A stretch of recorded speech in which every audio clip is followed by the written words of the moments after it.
Sebelum melanjutkan, jangan lupa subscribe dulu, terima kasih. Bab 111, Jian Wushuang vs Xiao Mang. Dong. Terdengar ledakan dahsyat. Tabrakan dahsyat itu menyebabkan air tenang di Danau Quiet Moon langsung memercik ke atas setinggi beberapa kaki, bersama dengan tetesan hujan dan kepingan salju yang tak berujung. Air yang naik itu bagaikan tsunami, berdeguk gelombang-gelombang dan menerjang daerah sekitarnya secara langsung dan dahsyat. Mundur. Mundur sekarang juga. Sejumlah besar prajurit alam inti emas di danau terkejut dan mereka terlihat segera mundur satu persatu. Setelah ombak akhirnya surut, para prajurit alam inti emas yang basah kuyup, memandang danau itu lagi, dan ini mengejutkan mereka. Bagian tengah danau bulan yang tenang telah berubah menjadi cekungan sedalam beberapa meter, seperti lubang pembuangan. Di tengah lubang pembuangan itu, dua sosok bertarung dalam jarak puluhan meter. Di sekitar mereka, dalam jarak 100 meter, bahkan tidak ada satu pun sosok. Semua orang terdorong mundur oleh tabrakan dahsyat itu. Suasananya sunyi. Seluruh danau bulan yang tenang langsung berubah sunyi. Dalam keheningan ini, banyak mata tertuju pada Jian Wushuang. Bukankah menakjubkan bahwa dia mampu menghalanginya? Dia menghalangi pedang itu dari Xiao Mang. Terlebih lagi, dia bahkan tidak mundur sedikit pun. Apakah dia sebanding dengan Xiao Mang? Semua orang terkejut. Mereka tak percaya bahwa hanya seorang di alam inti emas awal sepertinya mampu menangkis pedang Xiao Mang dan menjadi lawannya. Secara bertahap, pusat depresi itu terisi air. Xiao Mang masih tampak santai, tetapi saat ini, dia cukup tercengang. Menarik. Xiao Mang menatap Jian Wushuang dengan senyum tipis. Sepertinya jika aku ingin mengambil teratai air hitam hari ini, aku harus bekerja lebih keras. Aku juga bertekad untuk memenangkan teratai air hitam, jadi jika kau ingin mendapatkannya, kau harus melewatiku. Tapi aku yakin kau tidak akan bisa melewatiku, kata Jian Wushuang dingin. Kau begitu percaya diri.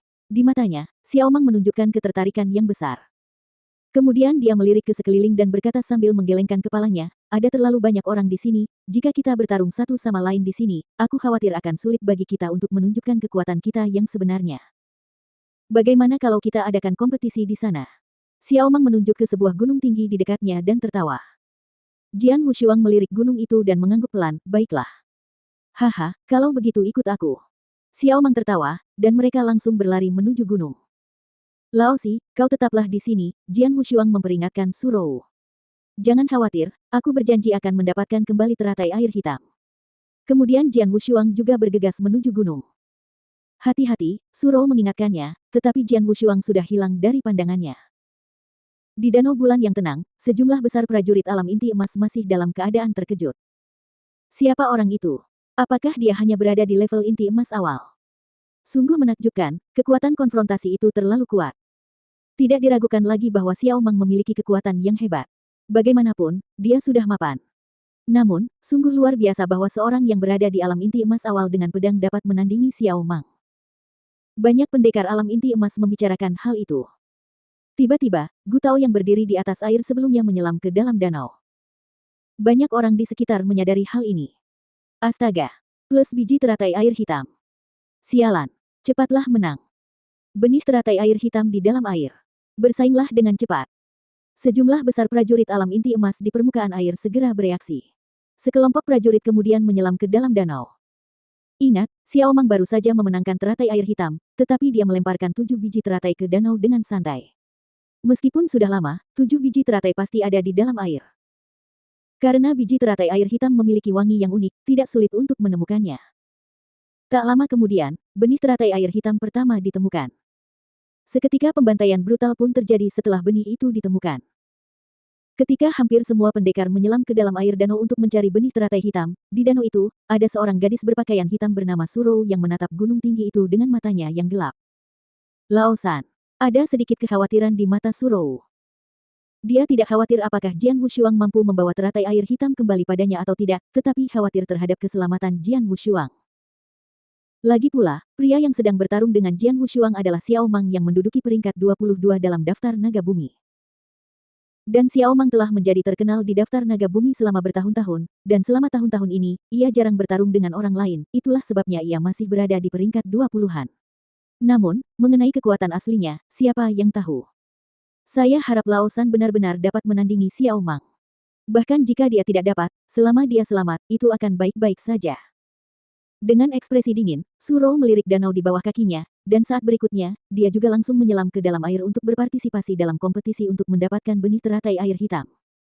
Wih, ha, plus wih, ha, plus. Dua sosok melesat cepat di tengah hutan satu demi satu. Setelah beberapa saat, keduanya muncul di puncak gunung tempat batu-batu besar ditemukan di mana-mana. Itu bisa disebut hutan batu-batu besar. Pada jarak sekitar 10 meter, Jian Wushuang dan Xiao Mang berdiri di atas batu-batu besar yang berbeda, saling menatap. Sampai sekarang, aku tidak tahu namamu, kata Xiao Mang. Pendekar pedang dari Istana Naga. Jawab Jian Wushuang. Murid Istana Naga. Xiao Mang mengangkat alisnya. Yah, seperti yang diharapkan. Hanya murid Istana Naga yang legendaris yang mampu menghalangiku saat berada di alam inti emas awal. Tapi, kamu harus tahu kalau aku tidak berusaha sekuat tenaga tadi, kata Xiao Mang. Aku tahu. Jian Wushuang mengangguk, lalu menambahkan, kebetulan, aku juga tidak melakukan yang terbaik. Haha, ini jauh lebih menarik, Xiao Mang menyeringai, lalu mengeluarkan teratai air hitam dan meletakkannya di cincin interspatial di depan Jian Wushuang. Setelah itu, Xiao Mang melemparkannya ke samping dengan santai. Cincin interspatial melesat seperti senjata tersembunyi karena kecepatannya yang tinggi. Cincin itu menghantam pohon di tepi puncak gunung. Karena kekuatan lemparannya, cincin itu tertanam dalam di batang pohon. Teratai air hitam ada di cincin interspatial. Setelah pertarungan, pemenangnya bisa mengambilnya, kata Xiao Mang. Baiklah. Jian Wushuang mengangguk, dengan niat bertarung yang kuat muncul di matanya.